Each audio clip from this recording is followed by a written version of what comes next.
Good afternoon, everybody. My name is Rakesh Kumar. I'm your CFA tutor for Financial Reporting Analyst from Kalyan Educational Institute.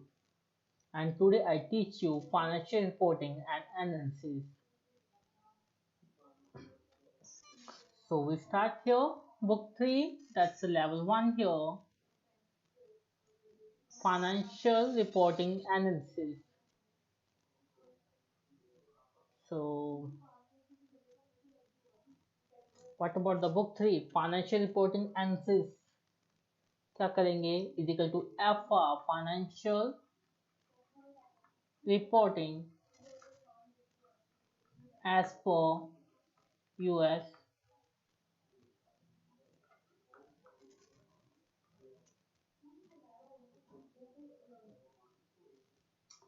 So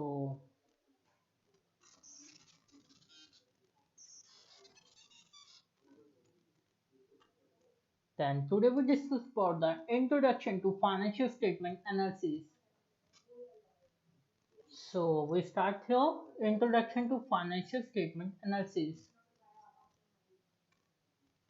So we start here, exam focus, module 19, financial statement rule. Financial reporting refer to the way companies show their financial performance to investor. क्यों company क्यों financial performance बनाती है? अपनी performance को जज करने के लिए, राइट? कंपनी को फाइनेंशियल स्टेटमेंट बनाने के लिए क्या होता है कि अपनी ये परफॉर्मेंस को एनालिसिस कर सके ईयर टू ईयर, राइट? या हम अपनी परफॉर्मेंस को ओवरव्यू कर सकें for the purpose of to show investor creditor and other interested party by preparing and presenting the financial statement, जिनके दिखाने के लिए, किसको दिखाने के लिए? जिन्होंने इसमें पैसा लगाया है। किसने पैसा लगाया है? जिन्होंने कंपनी में इन्वेस्ट किया है। कंपनी में इन्वेस्ट कौन करता है? शेयर होल्डर, इधर the stake holder or maybe the creditor and the other interested party. कौन सी interested party होती है? जिनका कि conflict of interest होता है, इंटरेस्ट होता है जिनके पास less than 20% share, right? I hope you already study in company account कि आपका interested party क्या होती है? जिनके पास 20% से less than share होते हैं, वो interested party होती है by preparing and presenting a financial statement. The role of financial statement analysis is to use the information in a company financial statement along with the other relevant information to make economic decision. कि इसका main role क्या है? हमें economically decision लेने में beneficial या helpful करती है फाइनेंशियल स्टेटमेंट। क्यों? हम अपनी पास्ट ईयर की परफॉर्मेंस को फ्रंट ईयर से क्या करते हैं? एनालिटिकल करते हैं या उसे कंपैरिजन करते हैं, राइट? एनालिटिकल रिव्यू के बाद हम एक फाइनल डिसीजन लेते हैं कि हमें for the purpose of decision making, right? कि हम हेल्पफुल करता है financial statement for the purpose of decision making. Example of such decision include whether to invest in a company security or recommend them to investor, and whether to extend trade or bank credit to the company. Various kind of decision. कौन से? कि हम investment और security में पैसा लगाएं या ना लगाएं, और मे बी हम किसी की क्रेडिट लिमिट को एक्सटेंड करें या उसे फ्रीज कर दें. Analysts use financial statement data to evaluate a company's past performance and current financial position in order to form opinion about the company's ability to earn profit and generate cash flow in the future. कि हम अपनी past year की information से current year की information को comparison करेंगे, उसके basis पे हम उसे एनालिटिकल रिव्यू करके एवेल्यूएट करेंगे कंपनी की परफॉर्मेंस को, ताकि हम एक डिसीजन ले सके कि कंपनी इन फ्यूचर में प्रॉफिट अर्न कर सकती है और रेलेवेंट कैश फ्लो को जनरेट कर सकती है. आई होप सबको ये टॉपिक क्लियर होगा. Then the balance sheet. The balance sheet, also known as a statement of financial position or statement of financial condition, दोनों की वर्डिंग ही सेम है, सिर्फ दोनों का मीनिंग भी same.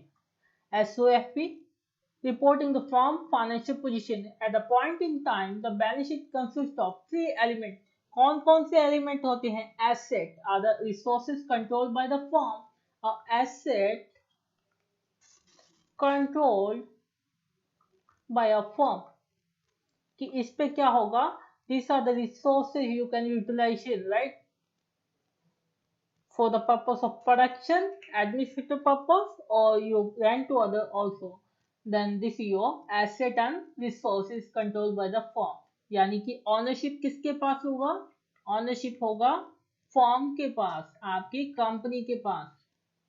Then liability are amount or to lender and other creditor. कि आप liability क्या है? जो आपकी अपकमिंग या ऑब्लिगेशन है, या आपकी liability ड्यू है for coming year.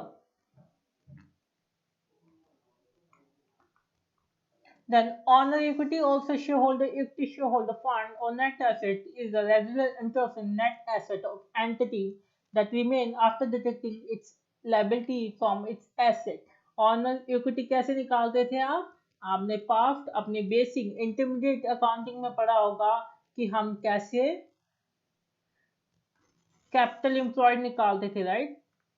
Capital employed निकालने का फॉर्मूला क्या था? Formula is a total asset minus current liability, you get capital employed. Same वही है कि आपको net asset, this is the same topic for your intermediate accounting or your basic accounting. Transactions are measured so that the fundamental accounting equation holds. Asset is equal to liability plus this is a current liability or include also non-current liability plus owner equity.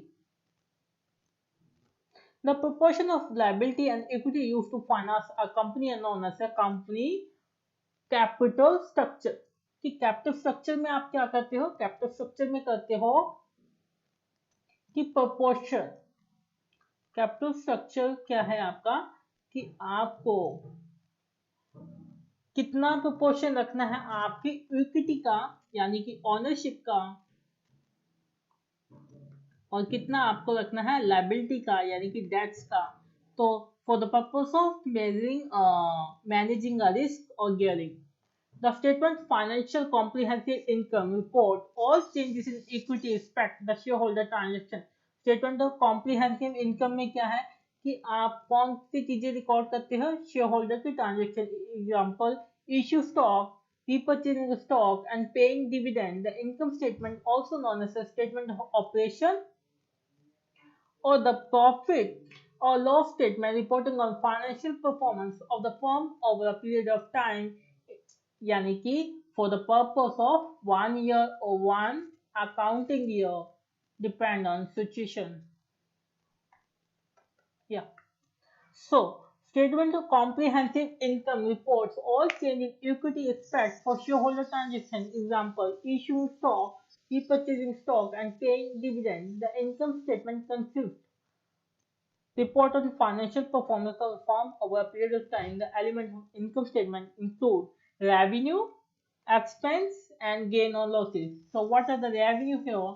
The revenue are inflow from delivering or producing a goods.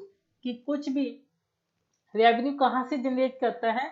जहां से आपको या तो आपने क्या किया, goods को sold out किया, या फिर क्या किया आपने काइंड ऑफ सर्विसेज, आपने किसी को सर्विसेज प्रोवाइड की, उससे आपको क्या मिलेगा? आपको मिलेगा कैश. तो this is your form of revenue. कि आप क्या करोगे? आप या तो दो फॉर्म में करोगे, या तो आप प्रोड्यूसिंग अ गुड्स और गुड्स को सोल्ड आउट करोगे, या रेंडिंग अ सर्विस और other activity that constitute the economic ongoing major और central operation. Expense are outflow from delivering or producing goods or services that constitute the entity ongoing major और central operation. क्या expense क्या है आपका? Cash outflow है। Then other income include gain that may or may not be arise in ordinary course of business। कि ऐसे gain or income which are not part of a business, which are not part of regular business।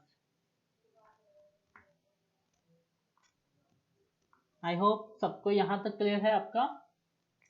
The income statement cannot be combined with other comprehensive income and present as a single statement of comprehensive income. Alternatively, the income statement and the statement of comprehensive income can be presented separately। The statement of change in equity report the amount and source of change in equity investment in firm over a period of time।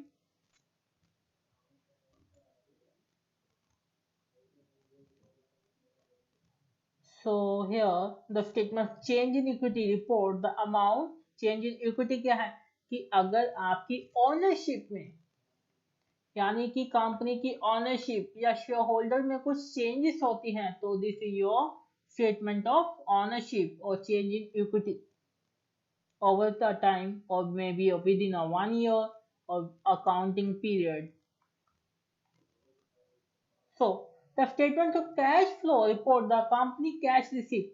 Cash flow में क्या आएगा? तो company की inflow versus outflow. These are the cash flow are classified as follow।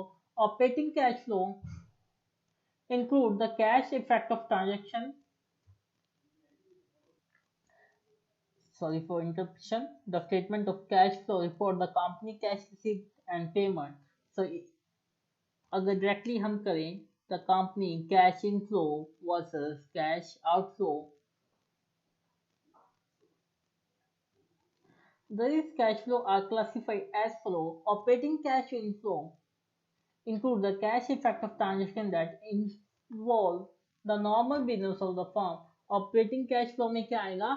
जो भी आपकी normal business में की वजह से ट्रांजेक्शन हुई जिसका इम्पैक्ट किस पे आ रहा है? आपके कैश फ्लो पे आ रहा है, हम उसे क्या कहेंगे? Operating cash flow, right. Then investing cash flow are those resulting from the acquisition or sale of property, plant and equipment of subsidiary or segment of security। वो कैश फ्लो जो transaction जिसका इम्पैक्ट आपकी cash flow पे आ रहा है पर किसकी वजह से? आपने कोई इन्वेस्टमेंट किया है, राइट। आपने किसी और कंपनी में शेयर परचेज किए हैं या आपने कोई कंपनी को एक्वाइशन किया है, अमलगामेशन किया, राइट। तो उसकी वजह से या फिर आपने कोई सेल ऑफ प्रॉपर्टी या पीपीई मशीनरी या प्लांट एंड इक्विपमेंट परचेज की है या अदर फॉर्म में आपने कोई सिक्योरिटी इन्वेस्ट किया है उसकी वजह से आए तो आप उसे कहेंगे इन्वेस्टमेंट कैश फ्लो आर दो। Then again, financing cash flow are those resulting from issue and the retirement of the firm debt and equity security, including dividend paid to stockholder। की फाइनेंसिंग किससे है? जिससे आपकी कंपनी को financial support मिले, right. Suppose आपके कौन कौन से इंक्लूड हैं? आपके डेट वर्सेस इक्विटी कि अगर आपने डेट को पे करके आपने इक्विटी को इंक्रीज कर दिया अपनी गियरिंग को मैनेज करने के लिए या फिर आपने डिविडेंड पे किया है अपने शेयर होल्डर को तो आप उसको क्या कहेंगे? आप कहेंगे cash flow from financing activity. These three kind of information about the cash flow that one is from operating cash flow that is transaction that involve the normal business of a firm। आप regular transaction करते हैं अपने business को run करने के लिए। Then second one here investing cash flow. Investing cash flow में क्या आता है? जो आप किसी और के बिजनेस में शेयर हेल्ड किए हैं आपने या फिर आपने कोई नई कंपनी को एक्विजिशन किया है या आपने अपनी sale of property PPE plant and machinery और सब्सिडी और सेगमेंट ऑफ सिक्योरिटी कि आपने किसी भी काइंड ऑफ तरह से अपना जनरेट किया है कैश, राइट, इन्वेस्टिंग एक्टिविटी की वजह से। Then third one is a financial activity. Financing में क्या है, जो भी अपनी कंपनी को फाइनेंशियली सपोर्ट कर रहे हैं, जो कि जैसे कि डेट एंड इक्विटी सिक्योरिटी है, या आप अपने शेयर होल्डर को डिविडेंड पे कर रहे हो, उसको आप करेंगे cash flow from financing activity. I hope सबको क्लियर हो गया होगा। Then here module 9.2 foot note audit and analysis financial statement note, कि हमने डिस्क्लोजर में क्या देना है। हमने बैलेंस शीट तो बना ली, statement of financial statement financial position तो बना लिया, बट हमें एक as per rule, as per US GAAP rule, कि हमें क्या देना पड़ता है, disclosure of notes to account देना पड़ता है as per Indian accounting IFRS also, कि हमें एक डिस्क्लोजर नोट देना पड़ता है, जिसे कि एक लेमैन या एक कॉमन पर्सन इजीली अंडरस्टूड हो। इसकी वजह से हमें एक नोट्स टू अकाउंट या डिस्क्लोजर मेंशन करना पड़ता है, जो नॉन अकाउंटिंग फील्ड से है वो भी अंडरस्टूड हो सके। Financial statement in notes footnotes include disclosure that provide further detail about the information summarized in a financial statement, कि जो भी आपने अब फाइनेंशियल स्टेटमेंट में इंफॉर्मेशन दी है उसके बारे में आपको समराइज करना है। Footnote also used to improve their assessment of the amount, timing, uncertainty of the estimate reported in financial statement. Footnote, कि आप इसमें सब कुछ क्लियर कट मेंशन करेंगे कि क्या आपकी ट्रांजेक्शन की टाइमिंग है, अनसर्टेनिटी है, कोई अनसर्टेनिटी है वो भी आप मेंशन करेंगे, कि अनसर्टेनिटी आप क्लियर नहीं हो इन फ्यूचर में इस ऑब्लिगेशन को अक्कर होने के लिए, right. This is your uncertainty, कि इन फ्यूचर में आप डाउटफुल हो कि ये लाइबिलिटी या ऑब्लिगेशन अक्कर हो सकती है, तो आप फुट नोट में मेंशन करोगे। Then provide information about accounting method, assumption and estimate used by management, कि कौन कौन सी आपकी मैनेजमेंट ने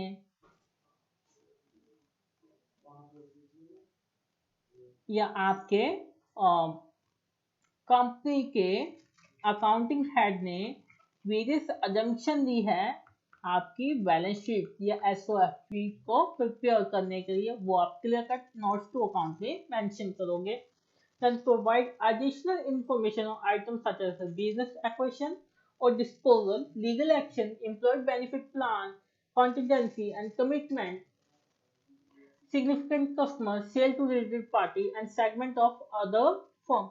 तो आपने अगर ड्यूरिंग द ईयर कोई बिजनेस को टेक ओवर किया है, एक्विजिशन किया है और डिस्पोजल किया है, या किसी लीगल एक्शन, एम्प्लॉय को कोई वेरियस बेनिफिट दिए हैं, जैसे आपने कोई पर्क्स दिया है, एम्प्लॉय शेयर दिए हैं, या फिर कॉन्टिजेंसी जो कि इन फ्यूचर में अनसर्टन है, आपको कॉन्टिजेंट आ सकता है, वो सारी चीजें आपको मेंशन करनी है। This is the part of financial statement notes और नोट्स टू अकाउंट और डिस्क्लोजर, जो एक लेमैन या आम आदमी भी आपकी फाइनेंशियल स्टेटमेंट को रीड आउट कर सके। Then management commentary, also known as the management report, operating and financial review and management discussion, is one of the most useful section in annual report. Annual report कब जाती है, जब हम अपने board of director को एक annual report submit करते हैं। This is known as management commentary. In this section, management discuss a variety of issue. Management क्या करता है, वेरियस टॉपिक पे डिस्कशन करता है in management report.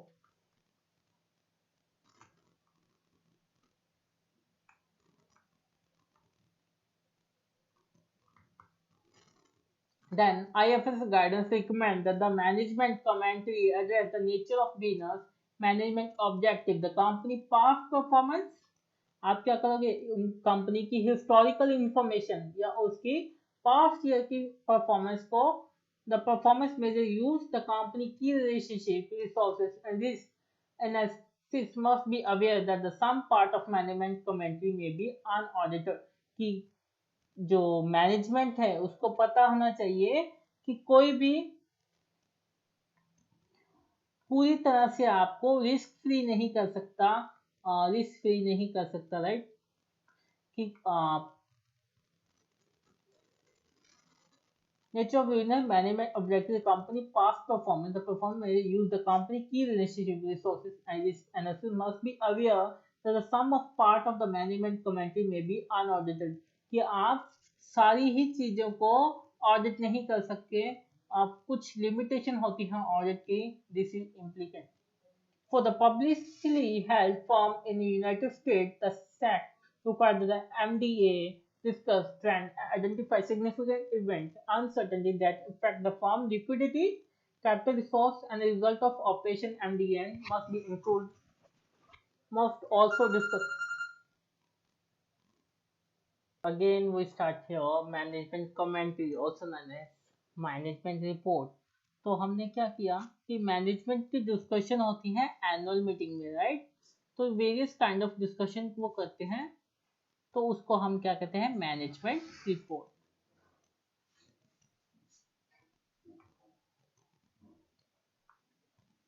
So analytic जो भी कंपेयर या एनालिटिकल रिव्यू करता है उसे पता है कि वो सारी ही चीजों को ऑडिट नहीं कर सकता है. इसमें से कुछ ऑडिट के ड्रॉबैक हैं जो इम्प्लीमेंट होते हैं. This is your audit drawback. और